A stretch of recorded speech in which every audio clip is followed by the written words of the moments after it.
전편 그날 이후 그의 모든 말이 거짓이 되었다의 내용 요약. 수아는 대학교 1학년 때 만난 지훈의 사법시험 합격을 위해 4년 동안 직장을 다니며 지훈의 시험을 뒷바라지했다. 지훈이 사합격 후 지훈은 검사가 되었다. 그러나 어느 날 그는 수아를 버리고 윤 회장의 딸과 결혼했다. 알고 보니 지훈은 아버지 김창수 박사를 죽인 윤 회장에 대한 복수로 윤 회장의 가족으로 들어가서 증거를 수집해왔고 드디어 고소를 하였다. 모든 진실이 드러난 후 김창수 박사의 기술을 갈취하기 위해 살인도 서슴지 않았던 윤 회장과 그를 조력하여 탈세와 횡령을 통해 비자금 조성에 관여했던 그의 딸은 법정에 섰고 그들의 권력은 무너졌다. 마치 세상이 잠시나마 정의를 되찾은 것처럼 보였다. 법원 입구. 수갑을 찬 윤 회장과 딸이 호송된다. 플래시가 터지고 수아는 수많은 인파에 섞여 멀리서 그들을 바라보았다. 기자들이 윤 회장에게 많은 질문을 쏟아낸다. 회장님, 김창수 박사를 살해하라고 지시하셨습니까?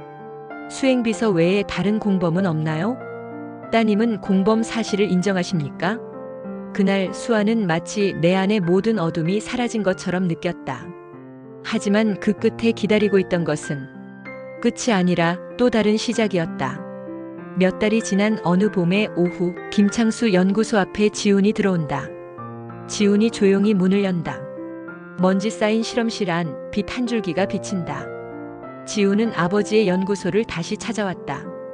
불길에 사라졌던 아버지의 흔적, 그가 살아온 인생의 절반이 고스란히 담겨 있다. 아버지, 이제야 되찾았어요. 그는 아버지의 기술을 되찾아 전 세계의 사람들에게 널리 알리고 싶어졌다. 하지만 더 이상 혼자서 싸우고 싶지 않았다. 이제는 앞으로 남은 시간을 사랑하는 사람과 함께 하기로 결심했다. 지훈은 이젠 그들을 지키기 위하여 수아와 가족이 되었다. 지훈과 수아의 집 아침. 지훈이 부엌에서 커피를 내리고 수아가 서류를 정리하며 미소 짓는다. 드디어 윤 회장 일가에게 뺏긴 기술과 사업권을 반환받은 지훈은 새로운 체제의 경영 시스템을 만들었다. 그리고 그 자리에 전문 경영인을 세우고 수아가 재무이사로서 그 사업이 부정부패를 감시하도록 하였다. 지훈이가 뒤에서 수아를 감싸 안으며 말했다. 당신이 아니었다면 난 여기까지 못 왔을 거야. 수아는 미소 지으며 이제는 함께 가자. 당신 혼자 싸울 필요 없어. 두 사람의 눈빛은 오랜 고통 끝에 찾아온 평화가 있었다. 그들은 이 평화가 영원히 지속될 거라 믿었다. 어느 날 아침 검찰청 앞에서 지훈은 정장 차림으로 기자들 앞에 선다. 수많은 카메라가 번쩍인다. 기자가 물었다. 김지훈 검사님, 이번에 대기업 비자금 사건도 직접 맡으신다는데요? 지훈은 결의에 찬 힘찬 어조로 말한다. 법 앞에선 누구나 평등합니다. 박수가 터지고 그의 얼굴엔 자신감이 묻어난다. 지훈은 정의의 상징이 되었다. 국민들은 그를 시대의 검사라 불렀다. 그의 얼굴은 뉴스 헤드라인에, 그의 목소리는 교과서 속 인용문으로 남았다. 어느 늦은 밤 집안 서재에 불이 켜져 있다. 수아가 숫자들이 빼곡한 결산 서류를 정리하며 창밖을 본다. 창밖엔 불빛이 하나둘 꺼져간다. 수아는 몸을 사리지 않고 일의 사건에 빠져 사는 지훈이 걱정이 되었다. 세상은 정의로운 검사라는 닉네임에 그에게 바라는 건 점점 더 커져만 갔다. 어느새 세상의 여론은 지훈이 검사로서가 아니라 차기 지도자가 되어 부패한 세상을 바로잡아주기를 기대했다. 시간이 지날수록 그 여론은 수그러들지 않고 점점 커져갔다. 지훈의 팬카페까지 생겼고 회원이 100만 명을 훌쩍 넘겼다. 수아는 걱정이 되어 지훈에게 물었다. 당신 정치 제안받았다면서? 지훈 잠시 고민하다가 대답했다.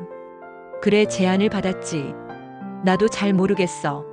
난 단지 아버지의 한을 풀어드릴 마음으로 시작했는데 어느새 세상이 나를 정의검사로 만들어 놓았어. 그래서 난 내가 과연 정치인감인가? 라는 혼란에 빠져들곤 해. 국회의원님 불들이 찾아와서 정의를 실현하려면 법정보다 낡은 법을 개선할 수 있는 더 큰 무대가 필요하다고들 하더군. 듣고 보면 맞는 말인 것 같기도 하더라고. 나 같은 검사들은 법에 따라 죄인을 처벌하는 역할을 하지만 법 적용에 있어서 한계를 자주 느끼거든. 하지만 국회에서는 법을 현실에 맞게 잘 만들고 수정하여 검사나 판사들이 법을 좀 더 정확하게 집행할 수 있도록 해준다면 세상이 더 정의로워지지 않을까 하는 생각은 늘 해왔어. 수아는 고개를 끄덕이며 동의하였다. 하지만 이내 걱정스런 얼굴로 지훈에게 말했다. 너도 알겠지만 그 무대는 사람을 바꾸기도 해. 난 네가 그냥 검사로 남았으면 어떨까 하는 바람이 있어. 정치판은 그만큼 위험하니까. 조심해, 지훈아. 지훈이 미소 지으며 말한다. 알았어. 걱정 마. 난 변하지 않아. 당신이 날 항상 지켜봐주고 있잖아. 그의 미소 속엔 자신감이 있었다. 하지만 그 자신감 뒤에는 여전한 방황 속에 숨은 야망이 섞여 있었다. 그렇게 몇 년이 흘러 국회 청문회, 언론 앞에 지훈이 기자들 앞에 서 있다. 플랫이 터지고 사람들 웅성거린다. 지훈은 이제 검사복을 벗고 정장을 입은 정치인이 되었다. 유능한 검사였던 그의 언변은 여전히 날카로웠고 모든 상황에 대한 통찰력을 갖춘 그의 행동에는 두려움이 없었다. 그는 부정부패를 척결하겠다고 외쳤고 국민들은 열광했다. 이 나라는 더 이상 썩은 권력에 휘둘려선 안 됩니다. 저는 모든 기득권을 무너뜨리고 국민의 손에 권력을 돌려드리겠습니다. 법을 만드는 것은 여러분이 소중한 한 표 한 표로 뽑아주신 저희 국회의원들의 역할이지만 그 법에서 나오는 권력은 국민 여러분들의 것입니다. 대통령도 국민이 잠시 국가 운영을 잘하라고 맡겨놓은 국민의 대리인에 불과합니다. 여러분. 지훈. 정의의 사도. 지훈은 국회에서도 선배 의원들에게 날선 비판을 서슴지 않는 정의로운 국회의원이었고 그 장면들은 고스란히 TV 화면을 통해 국민들에게 보여짐으로써 그에 대한 국민의 추앙은 날로 높아져 갔다. 하지만 그 열광 뒤에는 조용히 그를 움직이는 세력이 있었다. 그가 몰랐던, 아니 어쩌면 모른 척했던 어둠의 손이었다. 어느덧 국회 임기가 끝나가고 지방선거 기간이 도래했다. 유세 현장에 지훈을 지지하기 위해 수만 명의 인파가 몰려들었다. 지훈은 단상에 올라 손을 흔든다. 군중의 함성 속에서 수아는 뒤에서 조용히 그를 지켜본다. 지훈이 한마디 한마디 연설을 할 때마다 지지자들은 환호한다. 그 환호성은 마치 전쟁에서 장군의 돌격 앞으로라는 지시에 따라 사기가 하늘을 찌르는 병사들이 일제히 달려나가면서 외치는 함성 소리와 같다. 이 나라의 적폐 청산은 아직 갈 길이 멉니다. 저는 이런 적폐가 청산되고 여러분들이 안심하고 국정 운영을 믿고 맡길 수 있는 그날이 올 때까지 부정부패 청산에 앞장설 것입니다. 여러분, 딱 그날까지만 저에게 여러분들의 권력을 맡겨주신다면 제 소임을 다하는 그날 저는 깔끔하게 이 자리에서 물러나겠습니다. 청중들의 환호는 더 웅장해져 갔으며 김지훈을 청와대로 라고 외치는 팬들의 환호성이 온 시내를 가득 메웠다. TV에서 그의 연설을 듣고 있는 사람들은 거실에서 식당에서 모두들 열광했다. 정의는 다시 영웅의 이름으로 포장되었고 지훈은 새로운 권력의 중심에 섰다. 그렇게 지훈은 재선 3선 국회의원으로 성장했고 당 원내대표이자 대권주자 후보에까지 이르렀다. 그를 정의검사에서 정의의 기사로 바꿔 부르며 여전히 그를 지지하는 콘크리트 팬층이 두터웠다. 새벽 2시 여의도의 한 호텔 스위트룸. 지훈의 캠프 핵심 참모들이 모였다. 그들은 여론을 바꾸는 법을 알고 있었다. 참모가 다가와서 후보님 여론을 움직일 준비 끝났습니다. SNS 알고리즘 조정으로 반대 의견은 전부 묻힐 겁니다. 언론사 기자들에게 기사 원고가 배포될 겁니다. 내일 아침엔 지훈, 차기 대권주자 1위라는 기사로 도배될 겁니다.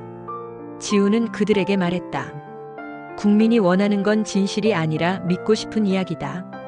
그렇다면 그 시나리오를 우리가 써줘야지.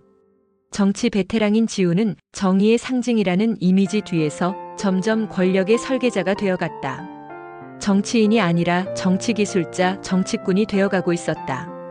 나라를 바로 세우겠다는 일념으로 그 권력을 유지하기 위해 점점 괴물이 되어가고 있었다. 그는 승리를 위해서 본인이 검사 시절 사건을 맡으면서 터득한 증거 수집 기술과 오랜 정치 경험들로 보좌진들과 함께 승리를 위한 전략들을 세워갔다.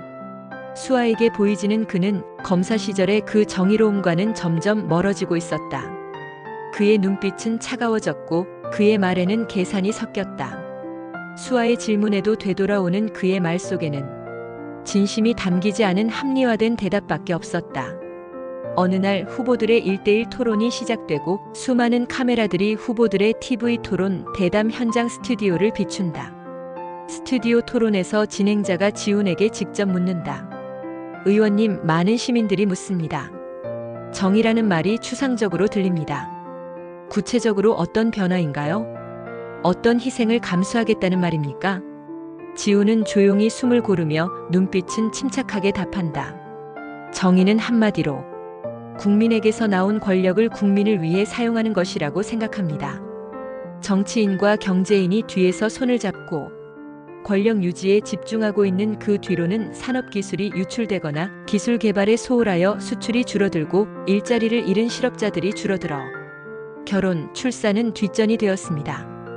이러한 암울한 대한민국의 미래를 살기 좋은 대한민국으로 바꾸는 것이 정의가 아닐까요? 적폐. 그것에 우리 아이들의 미래를 결정하게 둘 수는 없습니다.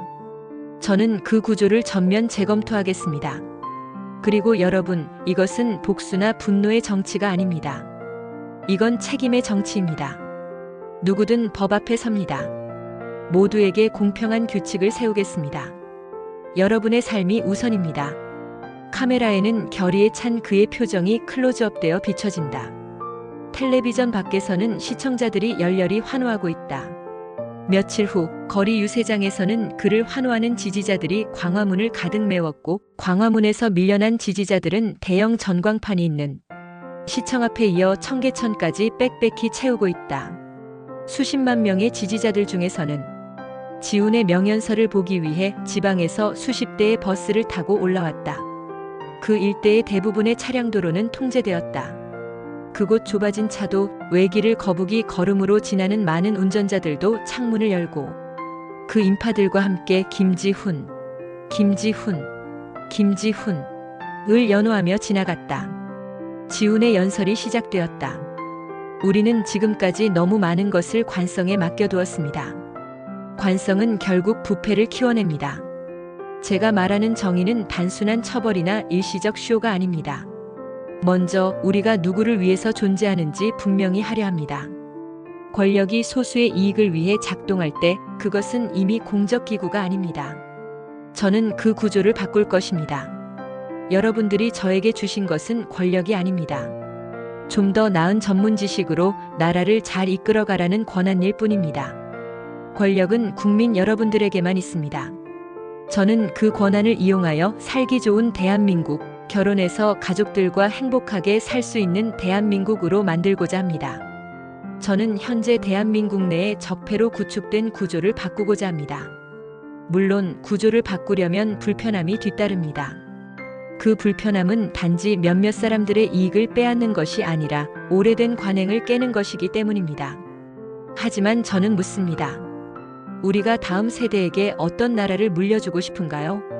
그 질문에 진심으로 답하려면 행동이 필요합니다. 말이 아니라 행동으로 증명하겠습니다. 군중은 열광한다. 수많은 함성이 전 서울 도심을 흔들고 있다. 우리가 응원합니다. 정의, 정의. 제2장 공격과 함정 상대를 흔들다. 며칠 후 청문 공개 토론이 이루어졌다. 상대 당의 발언에서 미묘한 문장 하나가 편집되어 보도된다. 그 드라마는 편집의 효과와 그로 인한 정치적 파급을 그리고 있다. 상대 비긴장한 목소리. 제가 그 자료를 검토할 때 일부 절차상 문제가 있었던 것은 사실입니다. 그러나 카메라가 빠르게 잘려 그러나 앞 문장만 반복 재생된다. 시청자는 그 발언의 부정적 해석만을 듣게 된다. 앵커, 정말 절차상 문제가 있었다는 말입니까? 그 발언은 결국 책임 회피로 들립니다. 시민들은 분노하고 있습니다. 지훈 토론 후 참모에게 조용히. 사람들은 작은 균열을 보며 전체를 의심합니다. 우리가 해야 할 일은 그 균열을 통해 전체의 불신을 확인시키는 것입니다. 그들이 우리의 말에 공감하도록 만들어야 합니다. 참모 주저. 윤리적으로 논란이 될 수 있습니다. 지훈 침착하지만 단호. 정치는 윤리만으로 돌아가진 않습니다. 때로는 불편한 조치가 필요합니다. 우리의 목적은 명확해요. 공적 이익을 지키는 것이 우선이죠. 장면 E-2 내부 문서 유출과 파장 심리전. 기자 뉴스룸에서 오늘 오전 유출된 내부 문건에는 의심스러운 자금 흐름과 관련한 정황이 적혀 있습니다. 문서의 출처는 확인 중이지만 파장은 이미 시작됐습니다. 집에서 TV를 보고 있던 수아는 이 문건의 유출이 의도적이라는 느낌이 뇌리를 스친다. 수아 혼자 중얼거리며 내가 알던 사람은 누구였지? 정의를 외치던 그가 왜 점점 더 많은 그림자가 보이는 걸까? 지훈 캠프 내부 참모에게 우리는 그 문건의 맥락을 알려야 한다. 단순한 사실 확인으로 넘어가면 안 된다. 사람들의 의심을 잠재우되 동시에 우리의 메시지를 강화하라. 어느 날 국회의 사당 내 새로운 법안 표결 현장. 국회의 사당이 그 내부에는 국회의원들이 자리를 가득 메우고 있다. 지훈 본회의 연단에서 존경하는 의원 동지 그리고 국민 여러분, 오늘 우리는 중대한 결정을 앞두고 있습니다. 이 법안은 우리가 직면한 위기를 해결하기 위한 도구입니다. 잠시 침묵이 이어지고 그 도구는 때로는 강하게 보일 수 있습니다. 표현의 자유와 산업의 자율성, 그 경계는 섬세합니다. 하지만 우리는 어떤 때엔 단호함을 선택해야만 안전을 지킬 수 있습니다. 이 법안은 기업의 불투명한 거래를 줄이고 공적 자원의 배분을 투명하게 하는 첫걸음입니다. 감독 장치를 강화하고 위법 행위에는 무관용 원칙을 적용할 것입니다. 야당 의원석에서 격앙된 목소리가 터져나온다. 그것은 포장된 권력의 확장입니다. 언론과 시민의 공간을 제한하는 법안입니다. 지훈은 단호하며 그러나 진지하게 말한다. 우리는 법의 테두리 안에서 균형을 찾아야 합니다. 책임과 자유는 서로 충돌하더라도 조정되어야 합니다. 제가 약속드립니다. 이 법은 권력의 확장이 아닌 공공의 안전을 위한 것입니다. 표결 과정은 아주 진지했으며 그들의 심장 소리가 쿵쾅쿵쾅 거리며 요동치는 느낌이다. 잠시 후 법안이 통과되고 지지자들의 환호 소리가 장내를 가득 메웠고 반대자들의 고함 소리가 저 멀리로 들리며 문 밖으로 퇴장한다. 제3장 폭로법 정속죄 모든 것이 드러나다. MBB 탐사보도 스페셜 프로그램 방송이 시작되고 스튜디오를 비춘다. 앵커 차갑게. 오늘 밤 저희는 한 정치 캠프의 내부 녹취 일부를 공개합니다. 해당 녹취에는 공적 신뢰를 만들어내겠다는 취지의 발언이 포함되어 있습니다. 시청자 여러분의 판단에 맡깁니다. 녹취된 음성이 스피커를 타고 흘러나온다. 지훈의 목소리로 추정되는 음성 우리는 사람들의 이야기를 만들 것이다. 그 이야기가 진실인지 아닌지는 다음 문제다. 중요한 것은 사람들이 그 이야기를 통해 행동하게 만드는 것이다. 스튜디오 정적이 흐른다. 카메라가 방청객들의 얼굴을 하나씩 비춘다. 수화 방송을 보며 깊은 한숨을 쉰다. 이건 너무 멀리 왔다. 무슨 일이 있었던 거지? 결국 반대당 측의 시민단체의 형사고발로 이어지고 미디어에서는 국민의 정의로운 국회의원이던 김지훈의 이면에 대한 날조된 소문이 점점 커진다. 기대만큼 실망이 크기 때문이다. 얼마 후 법원에서 심리가 열리고 카메라는 법정 내부 피고 석방 청석 수아 검사 판사 컷을 주기적으로 비춰진다. 검사 엄정하게. 피고는 공적 지위를 남용해 여론을 조작하고 그로 인해 공적 신뢰를 훼손했습니다. 이 사건은 개인의 도덕성 문제가 아닌 민주적 제도에 대한 공격입니다. 지훈의 변호사가 호소한다. 피고는 의원으로서 나라를 위해 최선을 다했습니다. 그의 행동은 기만적 의도가 아니라 공익을 위한 결단이었습니다. 유사한 선택은 역사 속 지도자들도 했던 바입니다. 판사 단호한 어조로 말한다. 법은 감정과 역사적 평가로 판단하는 것이 아닙니다. 증거에 따라 판결합니다. 지훈 고개를 숙이며 제가 왜 그렇게 했는지 변명할 수 없습니다. 저는 국민과 나라를 위한다는 신념으로 앞만 보며 달렸습니다. 그 과정에서의 편법을 정의라는 명분으로 포장시키는 잘못을 저질렀습니다. 그로 인해 상처받은 모든 분들에게 사과드립니다. 그리고 무엇보다 국민과 가족에게 내가 만든 상처를 돌이킬 수는 없겠지만 평생을 걸어 속죄하겠습니다. 수아가 법원 밖을 나서자 기자들이 몰려와 수아를 에워싸며 한마디에 줄 것을 요구한다. 우리는 모두 인간입니다. 제 남편은 불법적인 편법을 사용했고 그로 인해 국민들에게 배신감을 안겨드렸습니다. 저는 법의 판단을 존중합니다. 이제 남은 것은 회복입니다. 수아가 눈물 흘리는 장면이 비춰지며 장내 긴 침묵이 이어진다. 2년 후 지훈이 출소 후 화해와 재건. 바닷가 작은 집. 저녁 노을. 파도 소리가 들린다. 지훈이 낡은 가방을 들고 천천히 걸어온다. 수아와 할인이 기다리고 있다. 수아도 팔을 벌리며 돌아왔구나. 얼마나 많은 밤을 이 순간을 기다렸는지 몰라. 지훈 숨을 깊게 쉬며 눈빛은 연민과 후회. 여기까지 오게 한 건 나의 선택들이었다. 내가 이제 뭔가를 되돌릴 수 있다면 그건 너와 할인에게 더 나은 삶을 주는 것뿐이야. 나의 명분은 사라졌다. 이제는 작은 하루하루가 중요하다. 할인 꼬마의 순수함으로. 아빠, 나랑 바닷가 갈래요? 지훈 아이를 안으며. 그래, 우리 같이 가자. 수아는 그 모습을 보며 생각한다. 그는 모든 것을 잃었다. 그러나 이름 속에서도 우리가 얻은 것이 있다. 회복의 기회, 용서의 시간. 사람은 완벽하지 않다. 그럼에도 사랑은 모든 상처를 품고 다시 자라난다. 재미있으셨다면 구독, 좋아요 부탁드려요.